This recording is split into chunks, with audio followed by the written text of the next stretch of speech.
Hello, my name is Dr. Phil Davies. I'm a medical doctor with past experience in aerospace medicine, and this is the December 2020 update to our Mars land claim progress. Now we're up to 152,000 members now, which is great, but we're trying to get to 1 million as soon as possible. Hence, we've entered a big recruitment drive for new members over the last month, and we've been in the media quite a lot. The Times, BBC, ITV. You can see all those interviews in the news section of our website, mars.sale. So to prospective new members, what do we say? We say, if you like the idea of being able to provide your family descendants with real rights to land on Mars, and you also would love to save the Outer Space Treaty through spiking the UN into updating it, which will keep us all safe against aggressive weaponization of the orbital space around Earth, and certainly stop nukes being parked 300 kilometers above our heads facing down.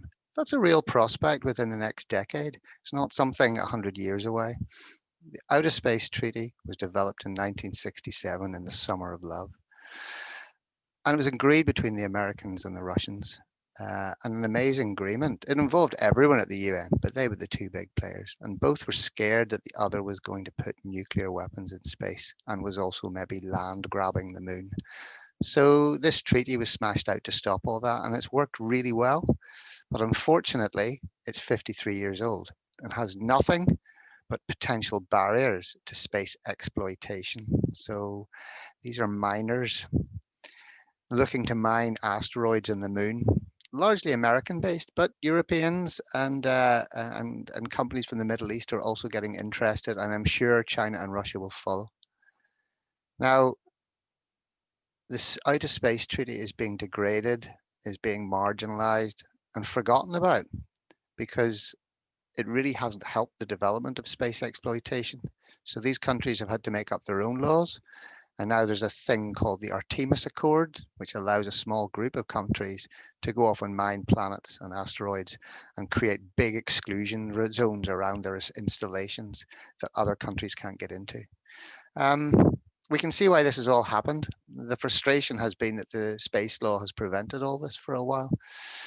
But now we've got to get the space law updated to accommodate all that stuff with a bit of control, but also if the Outer Space Treaty can be relevant to all that stuff, then it retains its strength in stopping nations and individuals putting aggressive weapons up into orbit, and certainly nukes.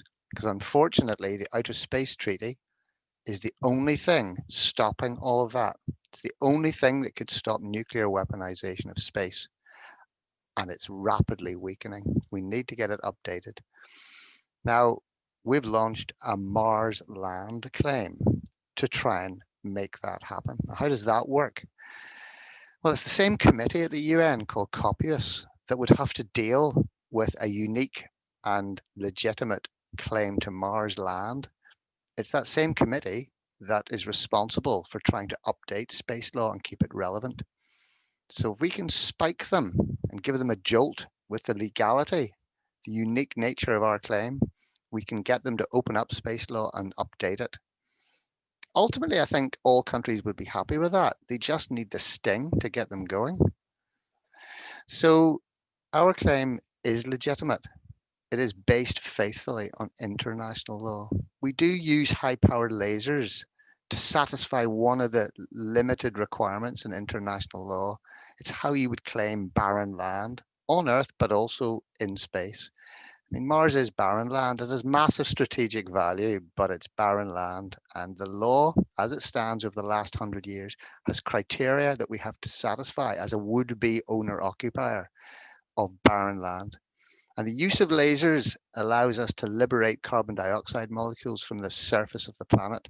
And that, in a very, very, very small way, starts the creation of an atmosphere. And that is something that scientists and space explorers intend to try to do ultimately in the terraforming of Mars. Elon Musk talks about it, doing it the fast way by detonating thermonuclear bombs over the poles of the Mars planet to liberate carbon dioxide, which ultimately then could form a greenhouse effect and develop an atmosphere, which is difficult to maintain, but that's another question. What we're doing is initiating that generation of an atmosphere by liberating carbon dioxide molecules here and there on the surface into the atmosphere. It's small stuff. It's scientifically and physically trivial, even though our lasers are the strongest portable lasers you can get your hands on. But it's not legally trivial because it very much fits in with international law, which allows for a rather tenuous physical action to improve or develop or control the land. It's worth you looking at international law because it will surprise you that actually we don't have to go to the planet to set up settlement and show trade. The legal requirements are those criteria that I've just said. We also have to show a degree of administration and governance, and that's why our plan is, should we all be successful together, is that we would hold the land open as common land, with the title deeds going to the UN to hold and control as the trustee. All of us would just become beneficiaries. But that's very much in keeping with international law. Now, the other thing that we've done, as well as using the spectacular use of lasers, is we've developed a pan-multinational communal claim. Now, that's unique. That means that people from every single country are on board with our claim. That includes places like the Marshall Islands, Vatican City, and after a lot of effort, North Korea. We have at least 7 people from North Korea in our claim. That was difficult. People don't have emails there, and if they do, they don't tend to answer them, or they're maybe screened out. But thanks to uni, college staff and students, we've got a few responses and we have confirmed membership. That really means that all 195 nations have nationals involved in our claim.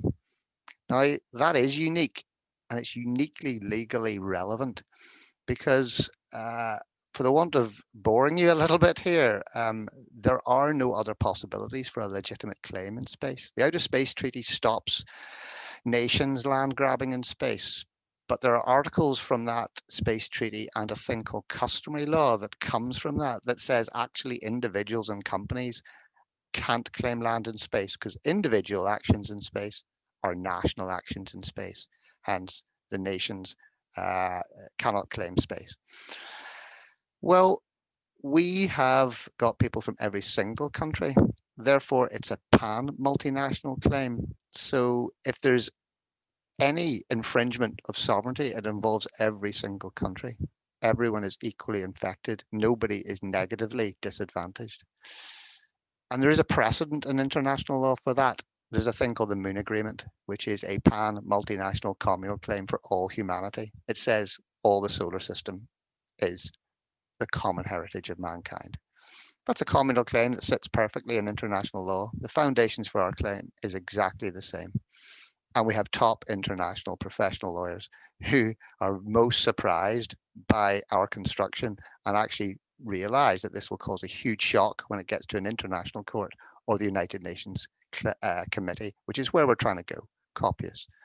Now, we've already been through the British courts trying to compel the UK government to present our claim to the UN. Now, they wriggled out of that with the judge's help, but both the judges and the UK government did say that our claim may or may not be legitimate in international law, and it would take an international court to decide that. They didn't criticize it one bit. They just wriggled out of the responsibility of helping us get there. They said there was no strong procedural rule to compel them to introduce our claim to the committee. We would have to get there ourselves. Well, we're going to challenge that in the European Court of Human Rights because there is a positive obligation upon the government to find us a fair trial. But that doesn't matter so much. We now just have to get any one of the delegations sitting at COPUOS, the UN, to present the problem of our claim to that committee. And we're very confident in getting one of them to do that. So where are we now? Well, we're saying that if you join us now, you have a good chance of helping us spike the United Nations into updating the Outer Space Treaty to keep us safe from nuclear and aggressive weaponization of near space. And also, you stand a reasonable chance of passing the rights to real land on Mars, which could actually happen for your great, great, great, great, great grandchildren. 100 to 150 years' time, when it becomes legal and legitimate and practically possible to have people owning and companies owning land for use on Mars, when the UN opens that up, the first thing they will do is need to deal with our claim, because our claim is the only claim confirmed as filed at the UN for celestial land. That's the truth. We have email confirmation coming from the chief at CPLA at the UNOOSA body, that's the United Nations Office for Outer Space Affairs.